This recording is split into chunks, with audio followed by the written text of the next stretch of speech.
let's consider solving an equation. So, let's solve an equation like ax equals b. Right? You guys been and seen these? I think so. Okay. So let me look at some one that's maybe not invertible, right? So I'm going to consider an a that I can't just invert. If I can invert a, how easy is this? So very easy. Yeah. So if I could invert a, then x is a inverse times b. Great, done. There's one answer. That's the one answer. Check, easy. Move along with your life, right? Nothing to see here, folks. So let's look at a case where we have a matrix that's not invertible. So I know we have to move away from the matrix 1, 2, 3, 4 for a brief minute. I know it's tough. Don't worry, we'll be back. So here's my equation I want to try to solve. Guys with me?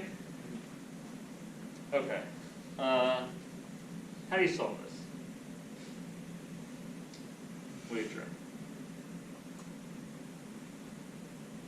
Do you solve that? Yeah. I mean, you could augment it. Okay, great. So, oops, that's not how you do that, Joe. So let's take our matrix, 1, -1, 1, -1, and we'll augment by the thing we're looking for, 2, 2. Please note this may not work, right? Yeah. You guys all on board with may not work? You remember what may not work looks like? Yes, maybe? Yeah. Okay. So if I row reduce this, right? So get you a calculator, your Wolfram Alpha or whatever, or apply your E21 matrix. The E21 matrix in this case is pretty straightforward, right? R2 minus 1. Yep. R2 is R2 minus R1. This guy? Okay. Slam both sides with that. Get 1, -1 augmented by 2 and 0, 0, 0. Is this working or not working at this point? No. No. It's not working. Shush. Now rethink that and answer again. Well, it's just a I mean, it's parametric infinite. equation. Good. It's working. What does not working look like in this case? 1 equals 2. Yeah, not working would look like And I guess 0 equals number. Yeah. You guys see that? But nearly clear. So this isn't working in the sense that I'm used to it working, right? It's not like invertible working, but it's not broken. It's just infinite working. You see that? So not useful. Maybe. So let me think about what does this kind of mean? So I'm going to treat this the same way I treated the null space a minute ago. There's a pivot, there's a free variable, and there's some augmenting crap, right? So once you've fully row reduced, you can substitute ref as a step here if you like. I'm going to take this and I'm going to think about what it means in terms of equations, right? So in equation land, this thing means x minus y is 2. Right? Okay, I've got a pivot, that's in the x column. I've got a free variable, that's in the y's. So if y is free, what do you do with it? Just 1. Yeah, you can set it equal to whatever the heck you want, right? Okay. Pick 0. I'm going to pick 0. what? Look at the equation. Because I'm not looking for a null space. You Yeah. guys see that? Yep. So I'm going to pick 0 because I just need some answer. So my answer is going to be, if I pick y is 0, then x is 2. Right?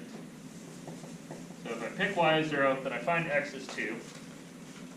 Linear algebra students will be overjoyed to see this notation. That is x particular. Or sorry, differential equations students will be overjoyed to see the x particular notation. Linear algebra students may possibly be confused. Why is that called x particular? It's one solution out of between us and Perfect. It's one solution out of, well, 17 or 4. infinitely many, right? I know how many solutions it is. It's not 70 million or 100 trillion, it's infinitely many. Okay, so this is your particular solution. Your whole solution Is C. Oh, expand. is going to be made out of, X particular plus the null space in there? Oh, wait. good. So I'm going to write that this way just because it's fun. And then I'm going to write down this maybe sort of easier thing, which is that it's a particular solution plus a homogeneous solution. Sick. It's a proton. So the differential equation students will recognize this setup as how you solve non-homogeneous differential equations. Right, you find a particular solution, you find the homogeneous solution, you add them together. The homogeneous solution comes with constants. In this case, the homogeneous thing is some element of the null space. Really stand in for any element of the null space. You see that? So, going back to this guy, if I row reduce after augmenting by 0, right, I'm going to get 1, -1 augmented by 0 and a row of zeros.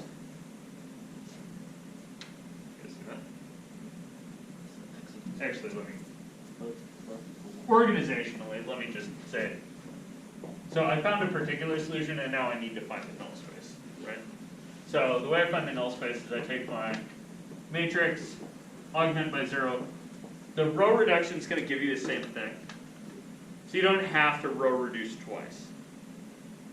You guys see that?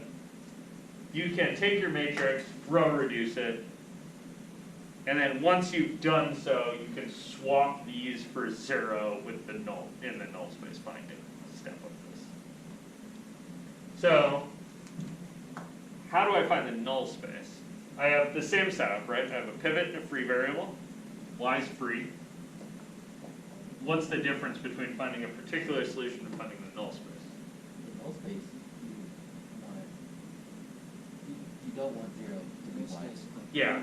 The particular one, you pick your free variable to 0. In the null space one, you one-hot your free variables. You see that? Otherwise, the same thing. So, no hots for particular solutions, one hots for homogeneous ones. So here I'm going to get, well, I have x minus y is 0, right, is my equation. So I'm going to pick y as 1. And that's going to force x to be also 1. And so my null space is the span of the vector 1, 1. 1, 1. You see that? So my complete solution looks like x is the particular one I found, 2, 0, plus, The span of 1, yeah, so be careful with that, because that's exactly what I want to do. You guys see that? If I put a big fancy plus, that means take this vector and add to it this whole space. Now, that symbol's probably new today, right? Okay, so if you're not going to use the funny ass symbol, you just need to add a vector that looks like 1, 1 with some constant on it. So C1, 1.